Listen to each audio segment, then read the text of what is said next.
Zidane Danny, Electro Ninja here, and welcome back to Electro Ninja's Lab.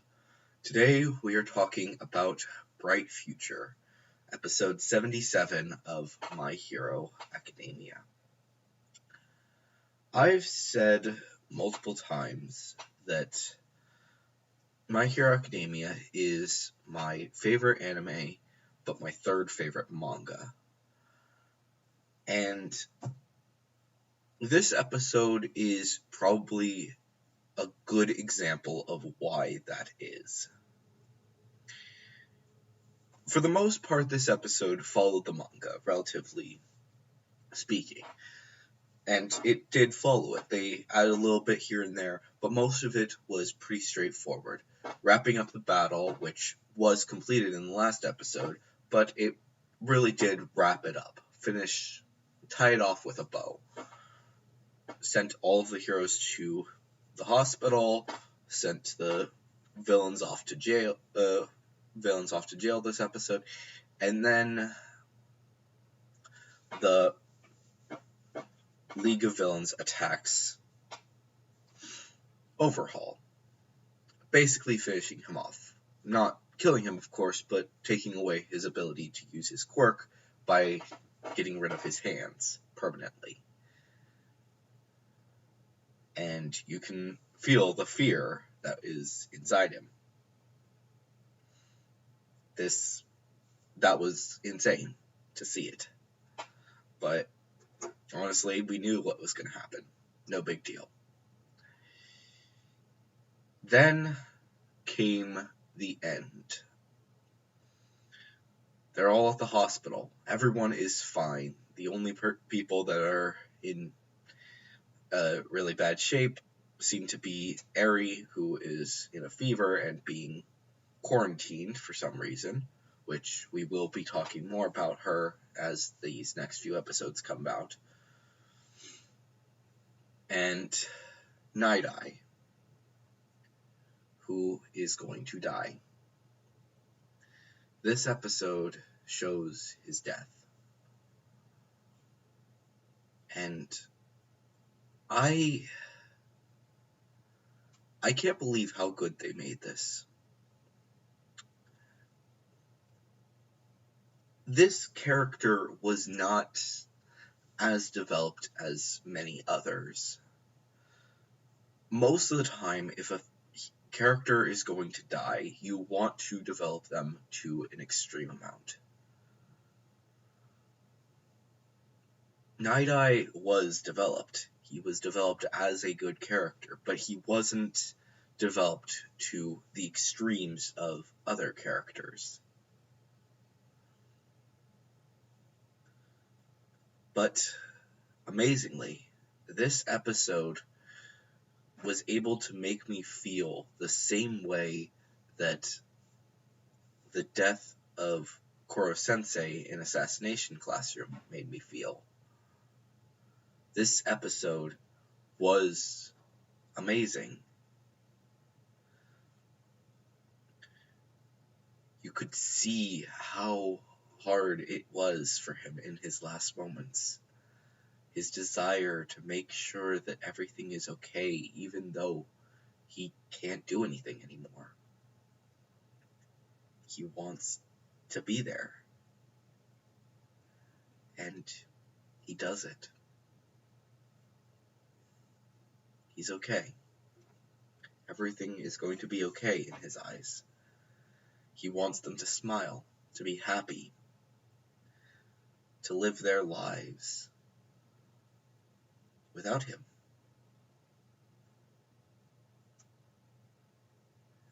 And honestly, that's amazing. In the manga, Night Eye is not developed as well.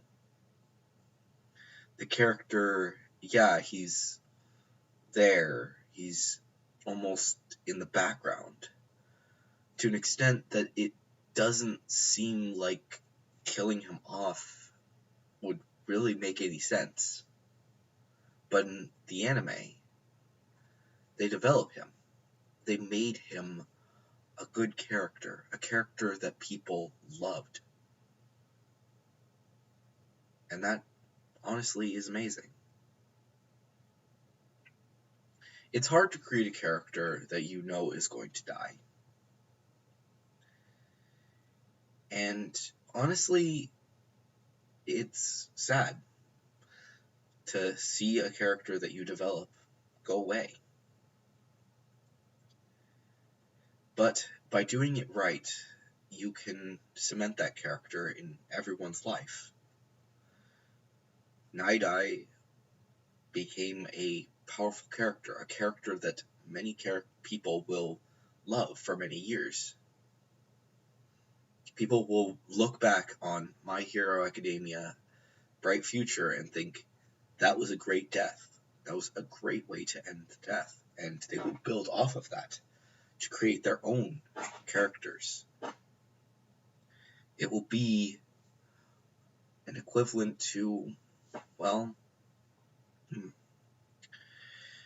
one of my other favorite anime, Assassination Classroom.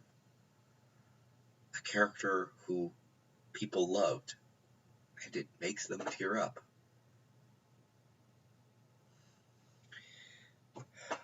But that is the end of that episode. Now we have to look towards the future. And first off, this is not the end of this arc. Well, yes, it is the end of this specific time for Deku and the others. It's not the end for everyone. There will be more. The characters will continue to grow for many, many years to come.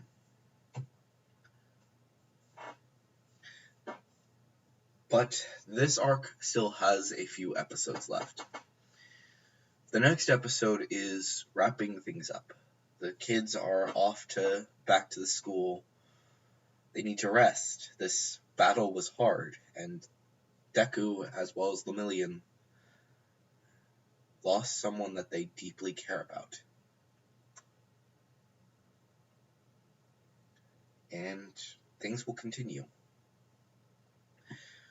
We obviously have two more things that I believe we are going to be seeing within 2 more episodes after this next one.